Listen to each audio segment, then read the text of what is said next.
Hey guys, welcome back to my channel. आज मैं explain करने जा रही हूँ time to fall in love के एपिसोड नंबर 20। लेकिन उससे पहले अगर आपने अभी तक पिछले वाले एपिसोड्स नहीं देखे तो फिर पहले उन्हें देख लीजिएगा और प्लीज़ इस वीडियो को आप लोग एंड तक देखना। तो फिर चलो बिना किसी देरी के एक्सप्लेनेशन शुरू करते। तो एपिसोड की शुरुआत में हम देख पाते हैं कि शू यानसी और ही जिनसे एक दूसरे से बात करते हैं, जहाँ पे ही जिनसे शू यानसी से पैसे मांगते हैं। तो शू यानसी बोलती है कि परंतु अभी मेरे पास इतने सारे पैसे नहीं है। तो ही जिनसी बोलते तो क्या हो गया, तुम अपनी फियांसी जीचेंग से मांग लो, उसके पास तो हो गई ना। तो सू बोल रही है तो फिर क्या मुझे अब उससे पैसे मांगने के लिए तुम बोल रही हो, परंतु ये नहीं हो सकता है। तो ही जिनसी बोलती है कि तुम शायद भूल रहे हो हम दोनों की कॉन्ट्रैक्ट के बारे में। तुम अगर मुझे जल्दी से 3 मिलियन नहीं दोगी तो फिर तुम अब ज़िंदगी में कभी भी मम से मिल नहीं पाओगी। और फिर वो वहाँ से चली जाती है और इधर सू बहुत ज़्यादा परेशान हो जाती है। तो फिर वो मिस माँ को कॉल करती है और इधर से टू जो पहले से ही मिस माँ के साथ बात करने के लिए उसके घर के बाहर खड़ा हुआ था, तो तभी मिस माँ उसके कॉल मतलब सू के कॉल से बाहर आती है उसके पास जाने के लिए। तो वो भी सीटू को देखता है और सीटू भी उसको देखता है। दोनों जब एक दूसरे को देखते हैं तो दोनों एक दूसरे के पास आते हैं और बोलने लगते हैं तुम यहाँ पे कैसे हो। फिर मिस माँ बोलती है कि अभी चलो यहाँ से, सू परेशानी में है, हमें उसके पास जाना होगा। फिर भी वो दोनों जाने लगते हैं, जहाँ पे सीटू बोलता है कि देखो मैंने बहुत सोचा इसके बारे में और मेरे को लगता है कि चाहे शू यानसी हो या हे जिनसी हो, चाहे उसका नाम कुछ भी हो, परंतु उन दोनों का मतलब शू यानसी के साथ जी जिंग का जो भी रिलेशन है वो बिल्कुल सही है। तो ये जो उन लोगों की सिचुएशन में जो प्रॉब्लम हो रहे हैं, हम दोनों को भी उसको प्रॉब्लम को सॉल्व कर देना चाहिए। तो मिस माँ मान जाती है और वो सिट्टू फिर बोलता है कि और साथ में हमें हमारे रिलेशन की प्रॉब्लम को भी ठीक कर लेना चाहिए। और मिस माँ जब मान जाती है तो सिट्टू बहुत ज़्यादा खुश हो जाते हैं। फिर इधर हम ही जिनसी को देख पाते हैं जो अपनी मम्मी के पास बैठी हुई थी और उसकी मम्मी जब सोते हुए भी शू यानसी की नाम लेती है तो वो बहुत ही ज़्यादा सैड हो जाती है और फिर वो वहाँ से उठ के जाने लगती है। तभी एक नर्स वहाँ पे आ रही थी, जब वो बात करने लगती है तो शू यानसी उसको डांट के चुप करा देती है और बोलती है कि यहाँ पे आवाज़ मत करो और उनके अच्छे से ख्याल रखना। फिर इधर देखते हैं कि ये दोनों फिर से उसी कैफ़े में मिलने के लिए आते हैं, जहाँ पे शू सब कुछ इन दोनों को बताता है कि ही जिनसी यहाँ पे आ गई है और वो मम्मी के बारे में नहीं बता रही है, बोल रही है कि पहले पैसे चाहिए। तो सिट्टू बोलता है कि ठीक है, तो उसके देने के लिए मैं सबसे पहले तो 3 मिलियन कहीं से अरेंज कर देता हूँ। तो सू बोलती है कि नहीं ऐसा मत करना, क्योंकि वो कभी भी सेटिस्फाई नहीं होने वाली है और साथ में मुझे अब तुम्हारे पैसे भी मैं यूज़ नहीं करना चाहती हूँ, परंतु मुझे तुम दोनों से एक हेल्प चाहिए। ये कि ही जिनसी ने बोला कि मम्मी अभी भी अब्रॉड में है, परंतु मुझे लगता है वो झूठ बोल रही है, मम्मी यही कही कि नर्सिंग होम में ही होगी। तो मैं चाहती हूँ कि प्लीज़ तुम लोग मदद करो और मम्मी कौन से नर्सिंग होम में है ये पता करने की कोशिश करो। तो सिट्टू बोलता है कि ठीक है, मैं उनको ढूंढ के निकाल दूंगा। फिर इधर दिखाते हैं जी जिंग जो कि आर्ट म्यूज़ियम में था और फिर वो वहाँ से सू को मैसेज करके बोलती है कि यहाँ पे आने के लिए, और सू यहाँ पे देख पाते कि जो घर आ चुकी थी। और फिर जब वो जी जिंग के मैसेज देखती है तो वो फ़ौरन वहाँ पे चली जाती है, परंतु वो देखती है कि सब कुछ बंद था और तभी जी जिंग उसके सामने आ जाता है। तो वो बोलती है कि परंतु आज तो ये बंद है, परंतु जी जिंग उसका हाथ पकड़ के उसको अंदर लेके चला जाता है। और फिर वो अंदर जाके देख पाती है उसको जिस कंपनी के डॉल्स पसंद थे, पूरा आर्ट म्यूज़ियम उसी कंपनी के अलग अलग डॉल्स के स्कल्पचर्स में भरे हुए थे। तो जी जिंग बोलते हैं कि ये एक तुम्हारे लिए सरप्राइज़ है। तो सू बहुत ही ज़्यादा खुश हो जाती है। फिर वो दोनों घूम के देखने लगते हैं, तभी उन दोनों के पास 2 आदमी आते हैं और सू बिल्कुल हैरानी हो जाती है उन्हें देख के, क्योंकि उनमें से एक आदमी होता है उस कंपनी का ओनर हुआनशे, जिनके सू बहुत बड़ी फ़ैन है। और फिर वो मिस्टर हुआनशे बोलते हैं सू को कि मैंने सुना आप बहुत बड़े फ़ैन हो, आपके हस्बैंड जी जिंग ने हमको बोला है, तो इस वजह से मुझे यहाँ पे आना ही पड़ा और ये सब कुछ आज उन्होंने ही किया है। और फिर वो एक बॉक्स उसको देता है। फिर जब वो खोलती है तो वो देखती है कि वही डॉल होता है उस बॉक्स में जो उस दिन जी जिंग ने तोड़ दिया था। आप लोगों ने पिछले वाले एपिसोड्स देखे होंगे तो फिर आप लोगों को पता होगा।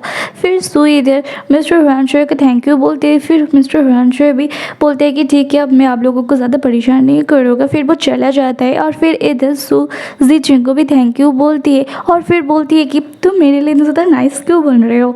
तो जी जिंग बोलता है तो फिर मुझे और किसके लिए इतना नाइस बनना चाहिए, तुम आज हैप्पी हो ना, और मेरी तो बस एक ही विश है कि मैं तुम्हारी सारी विश को कंप्लीट कर सकूँ।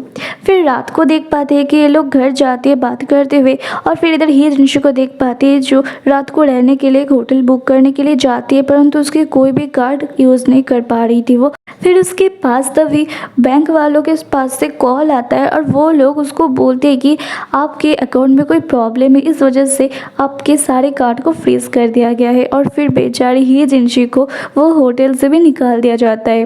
और फिर वो बहुत लोगों को कॉल करती है, परंतु कोई भी उसको आंसर नहीं करती है या फिर कॉल कट कर देती है बात सुनते ही। और फिर वो गुस्सा होने लगती है और बोलती है कि शू यानसी वहाँ पे जी जिंग के साथ आराम से रहेगी और मैं यहाँ पे परेशान होगी, ऐसा हो नहीं सकता है। फिर इधर देख पाते हैं कि जी जिंग और सू घर आ जाती है और जब वो दोनों घर के अंदर जाती है तो सू तो एकदम ही हैरान हो जाती है, क्योंकि वहाँ पे ही जिनशी बैठी हुई थी। और वहाँ पे ही जिनशी तो सू को देखती पहले गले लगा लेती है और बोलती है कि शू यान से मैंने तुमको कितना मिस किया। और फिर वो वहाँ पे सबके सामने खुद को शू यान से कह के आइडेंटिफाई करती है। मतलब ये लोग अपनी आइडेंटिटी छुपा के ही रखती है। ही जिनशी शू यान से बनी रहती है और शू यान से ही जिनशी ही बनी रहती है। और ही जिनशी असलियत में शू यान से के कज़न है, ये बताती है। फिर ग्रैंडमा सू को बताती है तो हमें पास्ट में दिखाया जाता है कि इधर ग्रैंडमा और मई कहीं से आ रही थी घर वापस, तो तभी उनके घर के बाहर ही जिनशी बैठी हुई थी और ग्रैंडमा उसको देखते हैं तो फिर वो उनको घर के अंदर बुला लेते हैं। फिर वहाँ पे ही जिनशी बात करते हुए ये बोलती है कि उसकी मम्मी की तबीयत बहुत ही ज़्यादा ख़राब है और उसकी मम्मी हॉस्पिटलाइज है और उन्हीं की ही बिल पे करते करते अब तो उसके बैंक अकाउंट भी फ्रीज हो गया है। इवन उसके पास कोई जॉब भी नहीं है और साथ ही अब तो उसका घर भी चला गया है, तो उसके पास रहने के लिए भी कोई जगह नहीं है। तो यहाँ पे वो शुयांसी के पास से कुछ पैसे बोरो करने के लिए आई है, परंतु वो जब उसको कोई जॉब मिल जाएगी तभी वो उसको पैसे उसको लौटा देगी। तो ग्रैंडमा तो वैसे भी बहुत ही ज़्यादा काइंड है, तो वो बोलती है कि ठीक है, तुम्हें इतनी जल्दी करने की ज़रूरत नहीं है, तुम तब तक हमारे घर में भी रह सकती हो जब तक तुम्हें कोई जॉब नहीं मिल जाती है। और ग्रैंडमा ये सब कुछ सू को बताती है तो जीचिंग बोलते हैं कि ठीक है, जब उसको जॉब मिल जाएगा तब उसके जॉब के आसपास ही कहीं पे कोई अपार्टमेंट उसके लिए मैं बाय कर लूँगा, फिर वो चली जाएगी। और फिर वो लोग यहाँ से चले जाते हैं इन दोनों को अकेले बात करने के लिए छोड़ने के लिए।